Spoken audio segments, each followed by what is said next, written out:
다시 말씀을 드립니다. 오늘은 구정 아침입니다. 설날 아침인데 또 주일날 예배로 이렇게 같이 드리게 도와주심을 감사하고 새해 복 많이 받으시길 바랍니다. 건강하세요. 형통한 일이 있기를 간절히 축원합니다. 여러분, 계약서의 무서움을 알고 있죠. 집이라든지 땅이라든지 시작할 때 뭐부터 시작되면요, 계약서로 시작을 합니다. 근데 이 계약서에 한번 사인을 하고 도장을 찍으면은 물를 수가 없어요. 물른다고 하면은 어떤 피해를 보상해 주든지 이래서 이제 물려줘야 되는데, 어떤 사람들은 계약서에 잘못 사인을 해가지고 전 재산을 잃는 사람을 볼 수가 있고, 어떤 사람은 전 재산을 회복한 사람을 볼 수가 있죠. 우리 IMF 시대에, 지금으로부터 한 20년 전이죠. IMF 시대에 여러분들이 사인 하나 한 것 때문에, 그 보증서 하나 때문에 전 재산을 잃은 사람들을 볼 수가 있어요. 그래서 여러분들이 이 계약서라고 하는 것이 세상 살아가는 데도 중요하지만은 성경에도 계약서가 들어 있습니다. 그래서 오늘은 성경에 나타난 계약서를 여러분들에게 말씀을 드리려고 하는 거예요. 그래서 성경에 나타난 이 계약서가 왜 중요하는가? 계약서를 지켰을 때 역사, 계약서를 무시했을 때 역사를 여러분들에게 말씀을 드리려고 합니다. 여러분, 나는 그러면 누구냐? 나는 하나님의 것입니다. 하나님의 것이기 때문에 하나님은 우리에게 일방적인 계약을 맺어주셨어요. 너는 내 아들이다. 그래서 아들의 삶을 살면은 어떤 복이 임하느냐? 성경에 나타난 복, 성경에서 말씀하시는 그러한 은혜와 복이 누구에게 역사하느냐? 나에게 역사한다는 것을 말씀을 드립니다. 여러분, 성경에서 여러분들이 유명한 말씀들이 많이 있지만은 창세기 12장 1절과 3절 말씀, 너무나도 유명한 말씀이죠. 한번 읽어볼까요? 이건 하나님께서 아브람이라는 사람에게 일방적으로 계약을 한 거예요. 아브람이 쌍방의 계약이 아니라 하나님이 아브람이라는 사람에게 일방적인 계약을 한 것이 창세기 12장 1절과 3절 말씀이, 한번 오늘 이 말씀을 한번 여러분들이 읽도록 원합니다. 읽어볼까요? 시작. 여호와께서 아브람에게 이르시되 너는 너의 고향과 친척과 아버지의 집을 떠나 내가 네게 보여줄 땅으로 가라. 내가 너로 큰 민족을 이루고 네게 복을 주어 네 이름을 창대케 하리니 너는 복이 될지라. 너를 축복하는 자에게 내가 복을 내리고 너를 저주하는 자에게는 내가 저주하리니 땅의 모든 족속이 너로 말미암아 복을 얻을 것이라. 하나님의 계약서예요. 일방적인 계약이죠. 여러분, 뭐라고? 떠나라, 떠나라. 너 고향, 친척, 아비집을 떠나서 하나님이 원하시는 지역으로 가라. 그 지역에서 살아라. 그리하면 내가 너에게 큰 세 가지 복을 줄 것이라고 하는 것이 이제 3절 말씀까지 말씀한 거예요. 어떤 복을 줍니까? 너 후순 복을 주겠다. 큰 민족을 이루게 해주겠다. 네 이름을 창대케 해주겠다. 너에게 축복권을 주겠다. 네가 다른 사람을 위해서 축복하면은 그 사람의 축복의 열매가 맺게 해주겠다라고 하는 하나님의 이러한 이제 일방적인 계약이다. 이제 이렇게 이야기하는 거예요. 근데 여러분, 문자 그대로 보면은 여러분, 이것이 아브라함의 후손에 대한 복을 약속한 것인가? 그렇지 아니하면은 창세기라는 이 말씀의 12장의 일방적인 계약은 아브라함의 후손인가 아니면은 누구인가에 대해서 역사적으로 증명을 해드리려고 합니다. 첫째로 말씀을 드리려고 하는 것은 여러분, 아브라함의 후손은 아니에요. 다시 말씀을 드리면은 유대인들은 아니라는 겁니다. 피를 나눈 유대인들의 피를 가진 공동체는 아니라는 것이에요. 그것을 여러분 역사적으로 증명해 주고 있는데요, 여러분 이렇게 말씀을 드릴 수가 있습니다. 예수님이 누구에 의해서 돌아가시나 보세요. 예수님도 유대인입니다. 예수님이 유대인인데 예수님이 누구의 손에 의해서, 누구의 정책에 의해서 돌아가냐면 여러분, 종교 지도자들인 유대인에 의해서 유대인이신 예수님이 십자가형을 받게 된다는 사실이죠. 그래서 수천 년 동안, 2000년 동안 예수님을 십자가에 죽인 죄로 말미암아 여기 창세기 12장에 말씀하고 있는 이 유대인들은 창세기 12장 1절부터 3절 복을 받을 수가 없었다는 것입니다. 거꾸로 이들은 하나님의 계약을 무시했기 때문에 이들은 2000년 동안 피눈물 나는 그러한 고난과 고통이 시작이 되게 되는 것이에요. 그래서 예수님을 십자가에 못 박히게 만들어 말미암아 이들은 나라 없는 서러움을 경험하게 되는 것이죠. 그래서 2000년 동안 나라 없는 삶을 살게 되는 거예요. 근데 2000년 동안 이 유대인들의 역사를 디아스포라라고 하는데, 디아스포라, 흩어졌던 이 유대인들이 어느 나라인가 가서 살게 되었겠지요. 종살이를 하든지 허드렛 일을 하든지 그렇게 살게 되었는데, 수많은 핍박의 역사입니다. 히브리 민족이 여러분 그 당한 핍박은 여러분 이루 말할 수가 없는 거예요. 어떤 때는 여러분 짐승보다도 못한 그러한 대접을 받게 되었다는 겁니다. 몇 년 동안? 2000년 동안 이들은 예수님 십자가에 못 박혀 죽이라 가는 그러한 이제 명령 하나 때문에 이 유대인들은 여러분 2000년 동안 나라 없는 서러움을 겪으면서 이러한 피눈물 나는 그러한 역사가 시작되고 있었다는 것을 말씀을 드리는 것입니다. 그래서 이들은 2000년 동안 여러분 말 그대로 만신창이가 되는 거예요. 몸도 만신창이가 됩니다. 정신도 만신창이가 됩니다. 있는 것 다 빼앗기게 되는 거예요. 민족성도 빼앗기게 되고 이름도 빼앗기게 되고 재산도 빼앗기게 되고 모든 걸 빼앗기게 되는 거예요. 가장 참혹한 역사가 바로 무엇입니까? 히틀러에 의해서 이 히브리 민족 유대인들, 흩어져 살고 있는 이러한 유대인들, 유럽에 살고 있는 이러한 유대인들, 이 사람들이 여러분 몇 명까지 죽게 되느냐? 역사적으로 600만 명이 학살되는 그러한 역사. 이건 세계 역사잖아요. 얼마 되지 않은 세계 역사 속에서 히브리 민족이 한 번에 600만 명, 물론 뭐 더 이상도 될 수가 있겠죠. 여러분 창세기 12장의 계약서에 유대인들의 복이라고 생각한다면, 아브라함의 핏줄기라고 생각한다면 여러분 그건 있을 수가 없는 것인데, 왜 창세기 12장에 하나님의 계약을 해놓고서 이 계약서가 유대인들이 아니라고 하는 것을 역사적으로 증명해내고 있다는 겁니다. 피를 나눈 유대인들에게 전하는 말씀이 아니라는 것을 역사적으로 증명해 놓고 있다는 거예요. 그러면 여기 창세기 12장에 말씀하고 있는 아브라함의 후손은 누구인가, 이걸 여러분에게 좀 말씀을 드리려고 하는 것이죠. 그래서 여러분 이 흩어진 유대인들이 미국에서 이제는 이민 정책을 바꿔서 유대인들을 미국 땅으로 불러들이는 그러한 역사가 미국 역사에 보면 3번이 있었습니다.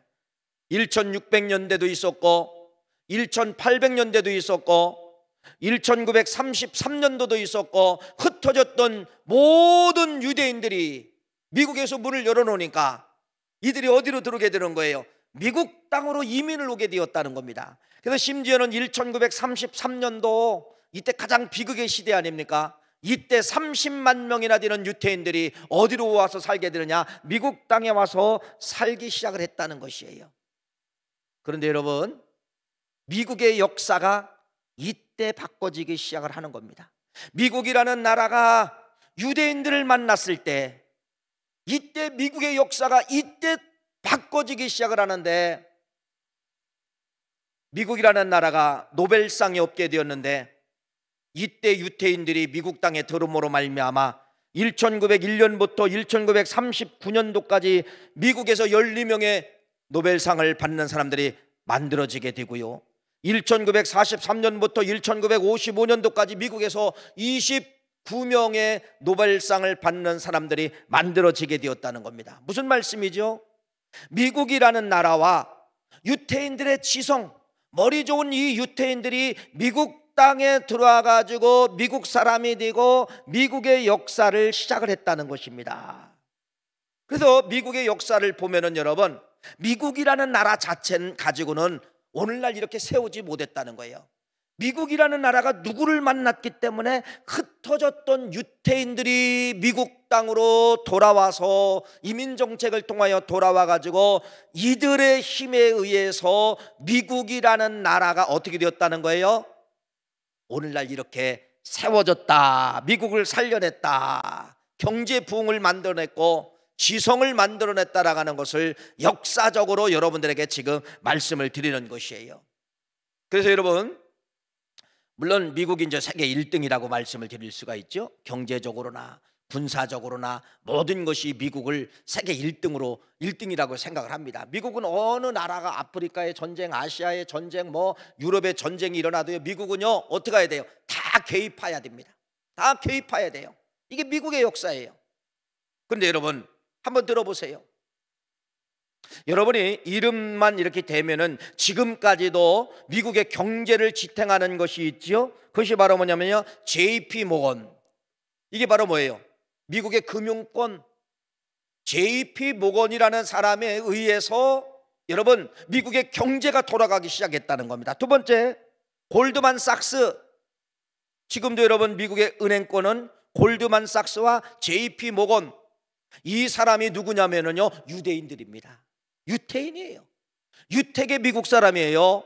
이들에 의해서 좋은 지성을 의해서 미국의 모든 경제가 뭐하게 만들었냐, 돌아가게 만든 원인과 원동력이 누구로부터 시작되었다? 유대인들이 돌아와서 시작이 되었다. 유대인들이 이민 와서 시작이 되었다.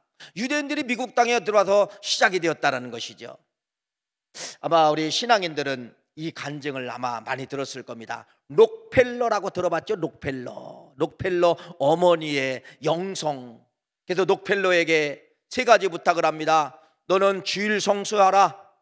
너는 반드시 주일날 오면 앞자리에 앉아라. 너는 반드시 주일날 오면 11조를 드려라. 그 어머니가 록펠러에게 이러한 부탁을 드렸죠.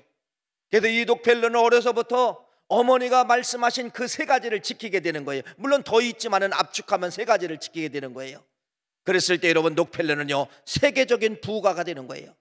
세계적인 부자가 되는 거예요. 저희들 어렸을 때만 해도 여러분 미국의 록펠러 재단에서 우유 같은 걸 보내줘서 여러분 그 우유를 먹었어요. 빵도 보내줘서 빵도 먹었어요. 그런데 여러분 이 록펠러가 누구냐? 록펠러가 누구냐면 유대인입니다. 유대인이에요. 이렇게 모든 미국의 경제와 모든 것은 누구에 의해서 돌아가게 되었다? 유대인에 의해서 돌아가게 되었다. 이렇게 미국의 역사를 여러분들에게 말씀을 드립니다. 그러면 여러분 잘 보셔야 됩니다. 미국이라는 나라는 무엇이에요? 미국이라는 나라는 원래 원주민들이 살고 있었던 땅이지만은 영국의 청교도들이 복음을 가지고서 미국이라는 땅에 도착을 해서 시작된 것이 미국의 역사예요. 그러니까 이 미국의 역사는 개신교, 우리가 믿는 지금 이 개신교로 시작을 해서 미국의 역사가 시작이 됐다는 것입니다. 미국의 역사가 시작이 됐다는 거예요. 그래서 미국 땅은 여러분 예수 그리스도의 이름으로 시작된 땅이 미국이에요. 그래서 미국 사람들은 어려서부터 성경을 떠나지 않습니다. 성경. 이 사람들은 여러분 신앙생활을 하든 안 하든 결혼과 죽음은 반드시 목사님의 주례를 통하여서 결혼, 목사님의 주례를 통하여서 장례 예배, 이건 변함이 없는 거예요. 변함이 없는 거예요. 그래서 그들은 하나님을 찬양합니다. 그 달러에다가도 여러분 하나님을 찬양합니다. 하나님 영광 받아주세요. 이름까지 기여하는 걸 볼 수가 있잖아요. 대통령이 돼도 여러분 그 성경에다가 손을 얹고 선서를 합니다. 약속을 합니다. 이렇게 미국이라는 나라는 복음으로 시작이 됐다는 겁니다. 예수 그리스도의 이름으로 시작된 나라가 미국이에요. 이게 미국이라는 나라예요. 그런데 여러분 잘 보세요. 누가 들어오게 됩니까? 유태인들이 미국 땅에 들어와 가지고 이 유태인들이 누구를 만났다는 겁니까? 복음 예수를 만났다는 거예요. 그래서 이 유태인들이 미국으로 돌아와서 복음 예수를 만났을 때 유태인들의 지성이 깨어나게 되고 유태인들의 영성이 깨어나게 되면서 오늘날 여러분 뭐를 만들어내는 거예요? 미국의 역사를 만들어낸 거예요. 그래서 이 미국은 창세기 12장의 복을 받은 거예요. 창세기 12장의 복이 바로 무엇입니까? 아브라함이 바로 뭐예요? 아브라함의 후손들에게 이러한 복의 약속을 한 것은 바로 뭐예요?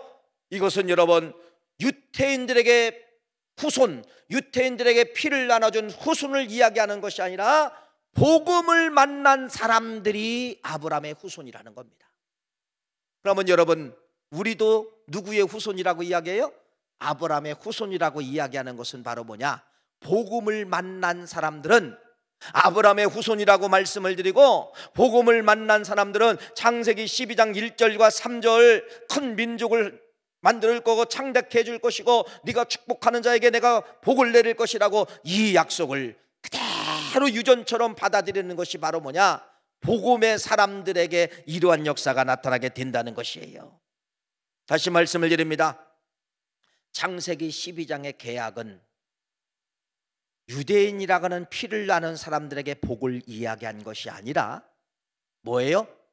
복음을 만난 사람들, 복음 안에 머무른 사람들의 복을 말씀하고 있다는 것이 역사적으로 증명되었죠. 그래서 이 유대인들은 복음 예수를 죽이고 복음 예수를 십자가에 죽였을 때 2000년 동안 피비린내난 그러한 피의 역사가 2000년 동안 끊어지지 않았지만은, 흩어졌던 유대인들이 미국이라는 땅에 들어와서 복음을 만났을 때 이 유대인들은 미국을 살리고 미국의 경제를 살리고 창세기 12장 1절부터 3절 말씀을 이루는 그러한 뭐를 만들어냈다? 나라를 만들어냈다라고 하는 것이 미국의 역사입니다. 이게 미국의 역사예요. 그래서 사랑하는 귀한 성도님, 그래서 이 이스라엘이라는 이 나라가 지금 1948년도에 이제 건국이 되잖아요. 건국이 되는데 미국의 유태인 중에 갑부가 있어요. 이 로스차일드라고 하는 이 갑부가 지금 저 이스라엘 땅에 80% 이상의 돈을 주고서 그 안에 살고 있는 팔레스타인들을 다른 지역으로 이주를 시키고 이스라엘 민족이 거기 들어와서 살게 된 것이 1948년도 이스라엘 민족의 건국입니다. 건국이에요. 물론 지금도 마찬가지지만 그 전에도 미국이라는 나라는 복음을 만나고 유대인들과 만났기 때문에 전 세계를 잃어본 경제적으로나 군사적으로나 모든 것을 다 장악하는 리더 국가가 되었다는 것이죠. 그래서 다시 말씀을 드립니다. 창세기 12장의 이 계약서, 아브라함의 후손은 누구인가? 유대인들의 피를 나는 형제를 이야기하는 것이 아니라 아브라함의 후손은 누구예요? 복음을 만난 사람들. 유대인이라 할지라도 복음을 버리면 심판받지만은, 유대인이라 할지라도 미국 땅에 들어와서 복음을 만났을 때는 뭐를 만들어낸 거예요? 지성과 영성과 인성을 깨워서 치고 가는 그러한 나라로 만들고 치고 가는 사람으로 만들었다는 것을 우리에게 말씀을 하고 있습니다. 그래서 여러분, 창세기 12장의 계약은 누구와의 계약이에요? 복음의 사람들, 아브라함의 후손이라고 말씀을 드리며, 이 사람들에게 오늘도 계약서가 유효합니다. 오늘도 여러분에게 유효하다는 거예요. 오늘도 여러분들이 고향 땅을 떠나라, 이 말은 바로 뭐예요? 이렇게 말씀할 수 있어요. 사랑하는 아들아, 사랑하는 딸아, 그 자리에서 떠나라, 돌아오라, 내 집으로 돌아오라. 그리하면 네 이름을 창대케 해주겠다.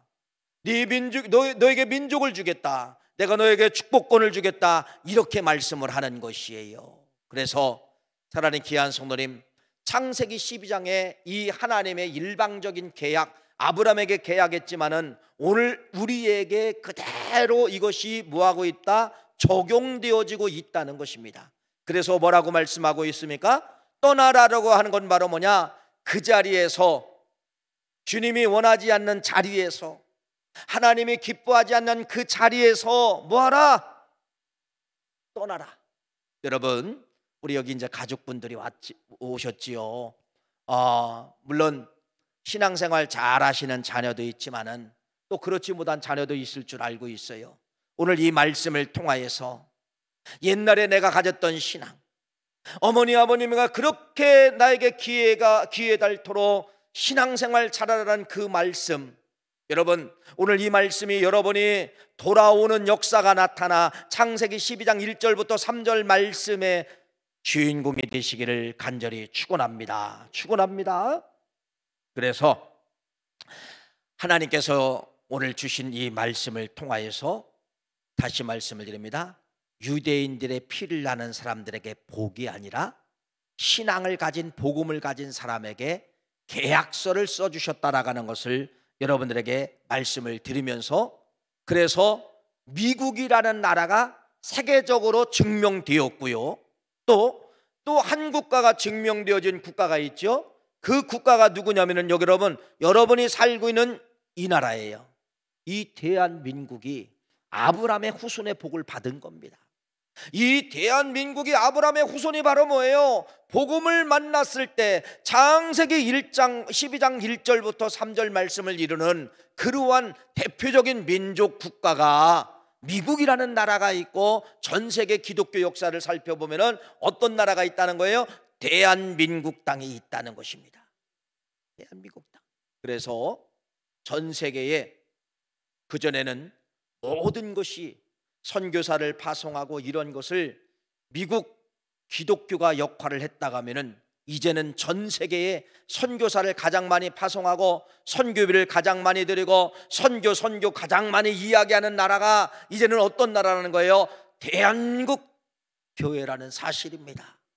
이걸 창세기 12장 1절 3절 말씀을 그대로 이어받은 나라가 불모지와 같은 미국, 불모지와 같은 대한민국을 통하여서 하나님이 그렇게 해주셨다는 거예요. 그래서 성경에 그걸 증명하고 있죠. 어디입니까? 베드로전서 2장 4절 5절 말씀 한번 읽어봅시다. 이렇게 기록되어져 있네요. 시작. 사람에게는 버림받으었으나 하나님께는 택하심을 입은 보배로운 산돌이신 예수께 나아가 너희도 산돌같이 신령한 집으로 세워졌고, 예수 그리스도로 말미암아 하나님이 기쁘게 받으실 신령한 제사를 드릴 거룩한 제상이 될지어다. 거기 말씀에 보면은 4절 말씀 끝부분에 보면 예수께 나아가, 예수를 만나는 민족, 예수를 붙잡은 개인, 이러한 분들에게는 계약서가 지금도 유용하다는 겁니다. 지금도 그 계약서 그대로 연결된다는 것을 말씀을 하고 있어요. 이 계약서는 여러분 어떤 계약서입니까? 창세기 12장의 일방적인 계약은 오늘 우리들에게 주신 계약서이고, 오늘 여러분들에게 주신 계약서인데, 오늘 주님의 말씀, 하나님의 말씀이 뭐라고 이야기했습니까? 떠나라. 그 말은 바로 뭐예요? 내가 원하는 땅으로 돌아오라. 그 말은 바로 뭐예요? 내가 원하는 교회 와라, 돌아오라는 그러한 말씀입니다. 다시 돌아올 때, 탕자처럼 돌아올 때 하나님은 그 계약서에 그대로 하나님은 역사할 줄 믿습니다. 두 번째, 성경에 또 이 계약서가 나타납니다. 그 계약서는 어떤 계약서냐면요, 다윗과 요나단이라는 사람의 계약서가 성경에 기록되어져 있어요. 여러분 다윗 잘 아시잖아요. 이때부터 이제 문제가 생긴 겁니다. 어린 다윗이 골리앗 장군을 물리친 이후부터가 이제 문제가 시작이 된 거예요. 그때 당시 왕이 누구냐면 사울 왕이잖아요. 그러니까 여러분, 백성들의 민심이 어디로 돌아가느냐? 왕을 찬양한 것이 아니라 어린 다윗에게 돌아간 거예요. 다윗이 죽인 사람은 만만이요, 사울이 죽인 사람은 천천이라는 이러한 노래를 만들어서 온 동네에 그런 노래가 흘러넘치게 되는 거예요. 그때 당시 사울이라는 왕이 여러분 말 그대로 충격이잖아요. 그래서 이 어린 다윗을 죽이겠다고 그때부터 이 다윗을 쫓아다니는 겁니다. 다윗의 뒤를 쫓아가는 거예요. 그러면 다윗은 기이한 도움을 받아 여러분 금방 다윗이 도망간 거예요. 없어진 거예요. 그래서 여러분, 사울이라는 이 왕의 40년의 세월은 어떻게 보면은 여러분 그 어린 다윗 하나 죽이려고 인생을 거기다가 다 쏟아붓는 그러한 역사가 나타나게 되는데, 근데 이 어린 다윗이 기적적으로 살 수 있었던 것은 누구 때문에 살아났냐면요, 사울 왕의 아들 요나단 때문에 살아나는 거예요. 그래서 이 요나단은 사울 왕의 아들이잖아요. 그래서 아버지가 어떤 계획을 갖고 있고 어느 쪽으로 다윗이 있는가 찾으러 간다고 하면 이 소리를 누구에게 전해주는 거예요? 요나단이 다윗에게 그대로 전해줌으로 말미암아 다윗이 도망가는 그러한 역사가 나타나게 되었다는 것입니다. 성경은 뭐라고 말씀하나 잘 보세요. 사무엘상 18장 1절 말씀 읽어볼까요? 이렇게 말씀합니다. 한번 읽어봅시다. 시작. 다윗이 사울에게 말하기를 마침에 요나단의 마음이 다윗의 마음과 하나가 되어 요나단이 그를 자기 생명같이 사랑하니라. 요나단이 다윗을 생명같이 사랑함으로 말미암아 아버지의 모든 계획을 다윗에게 알려지는 거예요. 그래서 다윗이 그 죽음의 위기에서 살아넘어가는 역사가 나타나게 되는 것이요. 그래서 이 요나단이 아버지 사울왕에게 막 선처도 부탁을 합니다. 선처도 부탁하지만은 아버지 사울왕은 듣지를 않는 것이에요. 근데 여러분 잘 보세요. 왜 요나단이 다윗을 사랑했을까? 사울의 아들인 요나단이 왜 아버지가 미워하는 저 다윗을 사랑했을까? 이걸 여러분 한번 생각을 해보면, 그것은요 요나단의 영성입니다. 요나단은 어떤 영성을 가지고 있었냐면요, 반드시 이 다윗이 우리 아버지 뒤를 이어서 왕이 된다. 이걸 요나단은 영적으로 알고 있었어요. 그래서 이 다윗을 죽이면 안 되잖아요. 그래서 이 다윗을 살려줘야 되잖아요.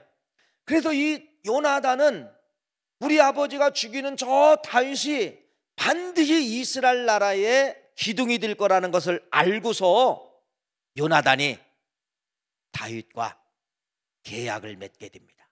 계약서를 작성하게 되는 거예요. 그것이 어디에 나와 있느냐?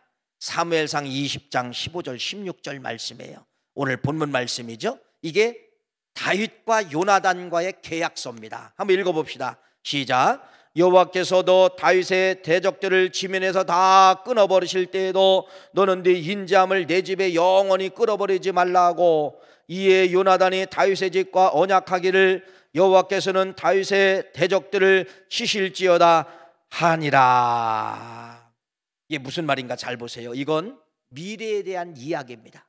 요나단이 뭐라고 이야기하느냐?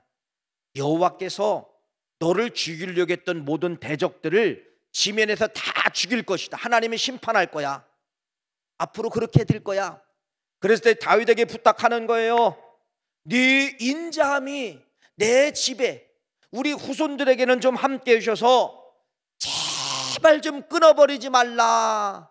후손들을 살려주세요 라고 하면서 요나단이 다윗과 뭐 한 거예요? 계약한 거예요. 이게 계약서예요.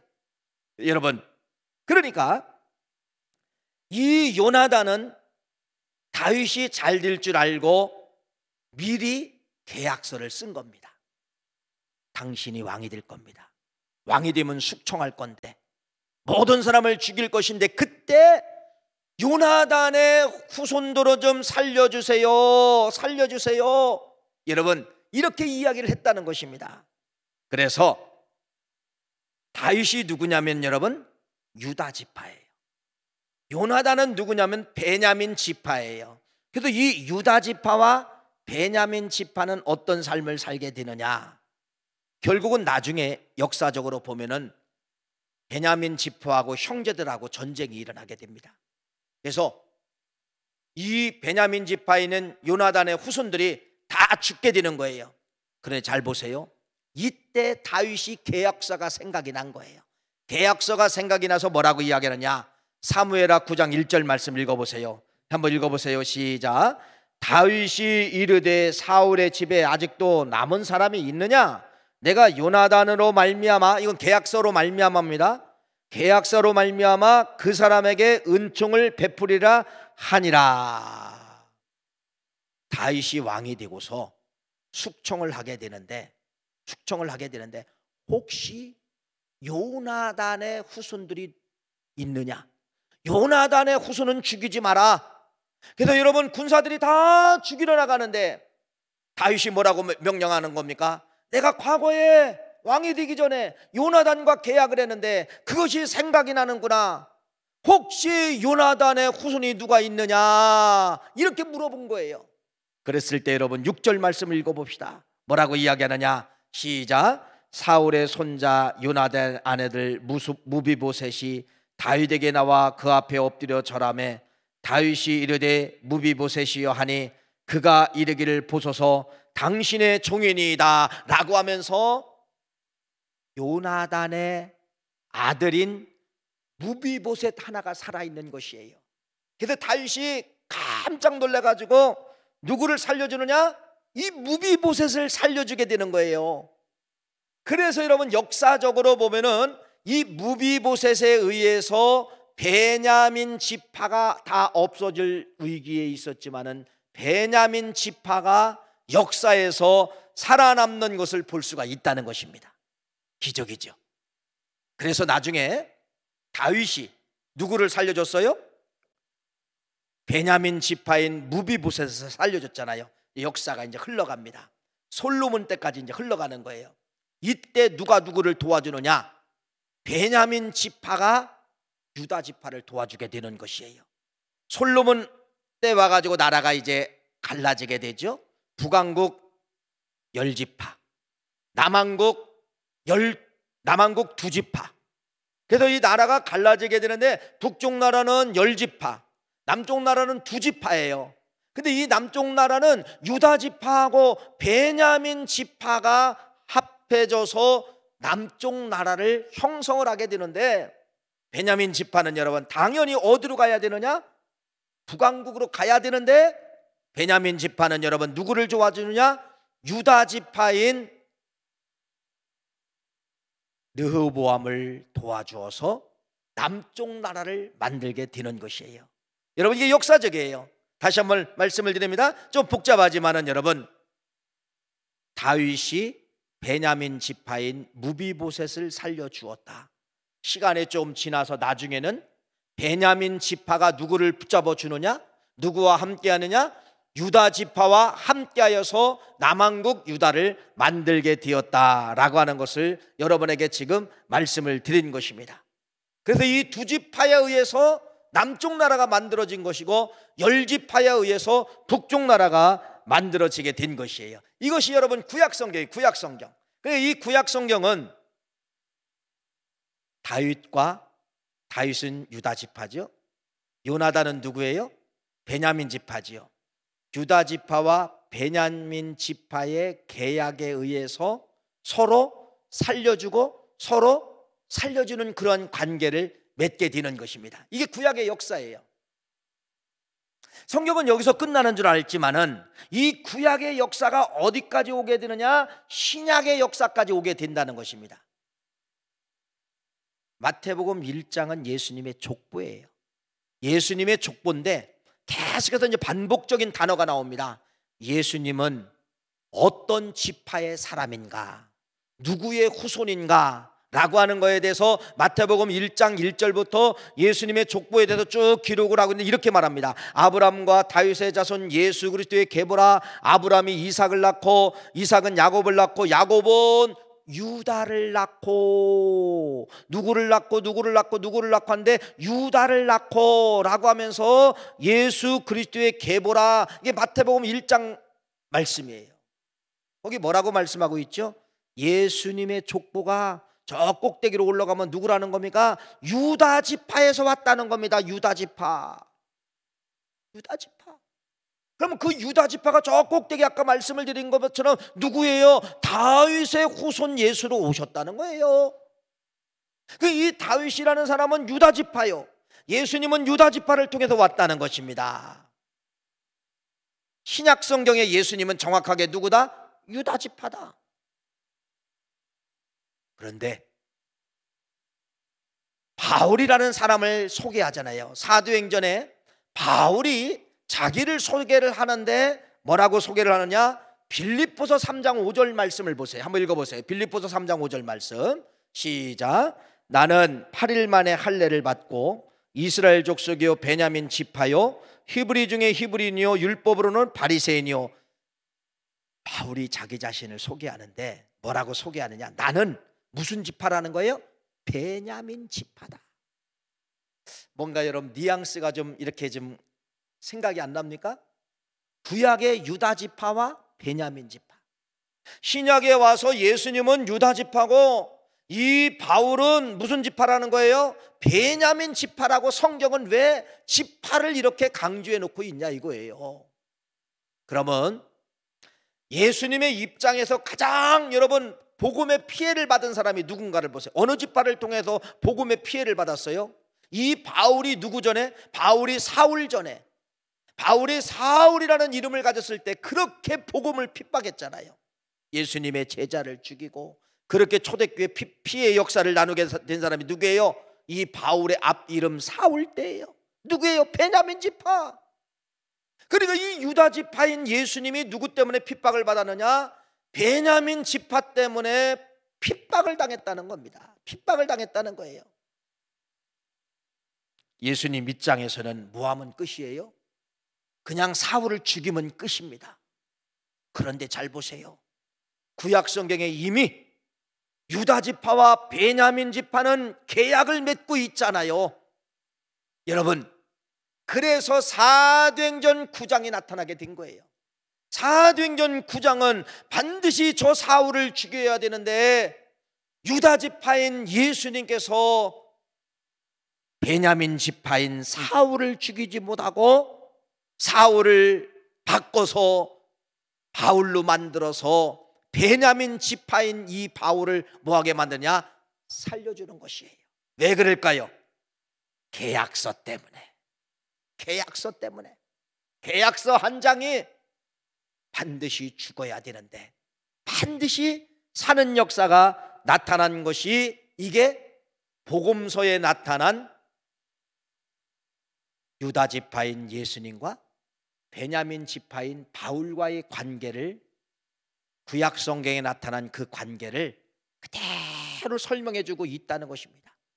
그대로 설명해 주고 있다는 거예요. 그래서 한번 성경에서 맺은 계약은 저 사람이 아무리 죽일 일을 했어도 죽이지 못하고 바꿔버린다는 것입니다.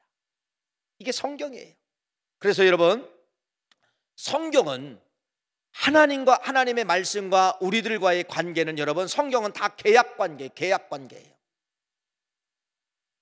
하나님이 여러분이 나쁜 짓을 다 죽이고 싶어도, 예수님의 심정처럼 죽이고 싶어도, 바울을 죽이고 싶어도, 기독교를 핍박한 바울을 죽이고 싶어도 죽이지 못하는 것이에요. 죽이지 못하는 거예요. 왜? 계약서 때문에. 오늘 이 말씀을 통하여서 하나님과 우리는 어떤 관계냐? 계약을 맺은 공동체라고 하는 것입니다. 그래서 여러분들이 이 계약서 때문에 오늘 우리들이 뭐 한 거예요? 살아난 거예요. 계약서 때문에 오늘 우리들이 이 자리에 앉아 계신 것입니다. 오늘 이 말씀을 통하여서 내가 그러한 위치에 있다는 사실을 믿고 주님이 말씀하신 계약서를 잘 지키십시오.